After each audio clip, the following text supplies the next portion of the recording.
नमस्कार मित्रों, एक बार श्री गिरिराज जी गोवर्धन की परिक्रमा में एक संत बड़ी मस्ती से झूमते हुए चले जा रहे थे। उनकी बड़ी बड़ी लंबी लंबी जटाएं भी थीं।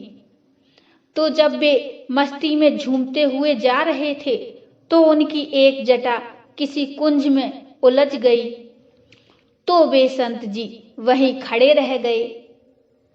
किसी ने उन्हें देखा और कहा कि बाबा क्यों खड़े हो, ये जटाएं सुलझा लो और आगे बढ़ो। तो महाराज जी कहने लगे कि हमने उलझाई नहीं है तो सुलझाएं क्यों।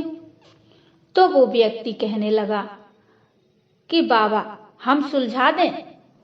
तो संत जी बोले, तुमने उलझाई हैं क्या? तो वो व्यक्ति बोला, नहीं। तो महात्मा जी ने कहा, फिर क्यों कह रहे हो? फिर महात्मा जी ये कहने लगे कि जिसने उलझाई है वो ही सुलझाए। बाबा जी की ये बात सुनकर सब लोग वहां से चले गए। अब बाबा जी अकेले उसी भाव में मगन होकर खड़े कि जिसने उलझाई है वही सुलझाए। अब 2 दिन हो गए और बाबा जी बिना कुछ खाए बिना कुछ पिए ऐसे ही वहीं खड़े रहे।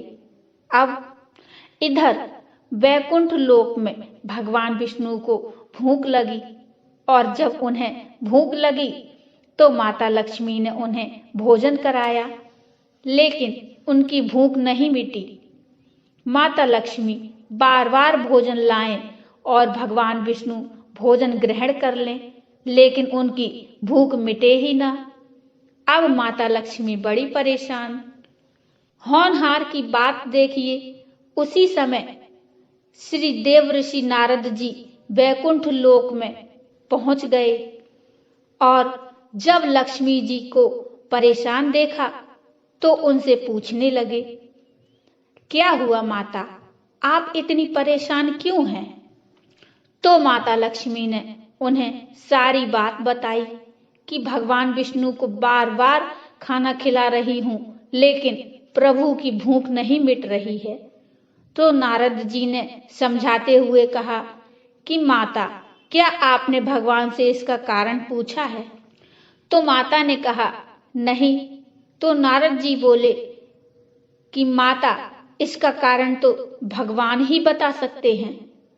और जब जाकर भगवान से इसका कारण पूछा तो भगवान ने कहा कि एक संत गोवर्धन पर्वत पर भूखे प्यासे 2 दिन से खड़े हैं। तो माता लक्ष्मी ने पूछा, क्यों भगवान, ऐसा क्यों? तब भगवान विष्णु ने सारी बात बताई कि संत जी की जटा एक कुंज में उलझ गई है और वे कह रहे हैं कि जिसने उलझाई है वही सुलझाएगा। तो नारद जी बोले कि प्रभु, अभी हम जाकर उनकी जटा सुलझा देते हैं। और भगवान की आज्ञा लेकर नारद जी संत जी के पास जा पहुंचे और बोले कि बाबा खड़े क्यों हो, अपनी जटा सुलझा लो और आगे बढ़ो। तो महात्मा जी बोले कि न जटा हमने उलझाई है और न हम सुलझाएंगे, जिसने उलझाई है वही सुलझाएगा। तो नारद जी ने कहा कि बाबा हम सुलझा दें। तो महात्मा जी बोले कि क्या तुमने ये जटा उलझाई है? नारद जी बोले कि नहीं। तो महात्मा जी ने कहा कि जिसने उलझाई है वही सुलझाएगा। तो नारद जी ने कहा कि बाबा, हमें भगवान ने ही भेजा है आपकी जटा सुलझाने के लिए। तो बाबा बोले कि भगवान ने तुम्हें भेजा है? नारद जी बोले, हाँ। तो वो खुद क्यों नहीं आए? बाबा ने नारद जी से पूछा। तो वो खुद क्यों नहीं आए? तो नारद जी बोले कि अरे बाबा, उनके पास इतना समय कहाँ है, वे तो सबके पालन करता है, सबका ध्यान रखना पड़ता है उन्हें, उनके पास इतना समय कहाँ। इसीलिए उन्होंने हमें भेज दिया। तो बाबा बोले कि अच्छा, अगर उनके पास समय नहीं है तो ये जटा उलझाई क्यों, और अगर उलझाई है तो सुलझाएंगे भी वही। नारद जी ने बहुत समझाने का प्रयास किया, लेकिन बाबा जी नहीं माने। नारद जी हार मानकर वापस चले आए और भगवान से आकर कहा कि हे प्रभु, वे तो मानते ही नहीं। हमने बहुत समझाया लेकिन उन्होंने एक न मानी। बस यही कहते रहे कि जिसने उलझाई है वही सुलझाएगा। तो हे प्रभु, अब तो आपको ही जाना पड़ेगा। अब दूसरे दिन सवेरे भगवान विष्णु, अब क्योंकि गोवर्धन पर्वत की बात थी, तो भगवान विष्णु श्री कृष्ण के रूप में प्रकट हो गए और बोले कि बाबा, हमने आपकी जटा उलझाई तो हम ही सुलझाने आए हैं। तो बाबा उन्हें देखकर बोले कि आप कौन हो? तो भगवान श्री कृष्ण कहने लगे कि मैं ही कृष्ण हूं और मैंने ही उलझाई है। बाबा बोले कि आपके कहने से मैं कैसे मान लूं कि आप ही कृष्ण हो? तो बोले कि मैं स्वयं प्रमाण हूं। तो संत जी कहने लगे कि स्वयं के प्रमाण से थोड़े ही, कोई दूसरा गवाही तो दे। तो पूछा कि किसकी गवाही चाहते हो? तो संत जी ने कहा, श्री राधा रानी की। अगर राधा रानी आकर कह दे तो मैं मान लूंगा। भगवान कृष्ण ने कहा, ठीक है, ऐसे भक्तों से तो हम ही हार जाते हैं। अब गए और श्री राधा जी का आवाहन किया। श्री राधा रानी पधारी और जैसे ही राधा रानी को देखा तो संत जी के नेत्र जल से भर गए।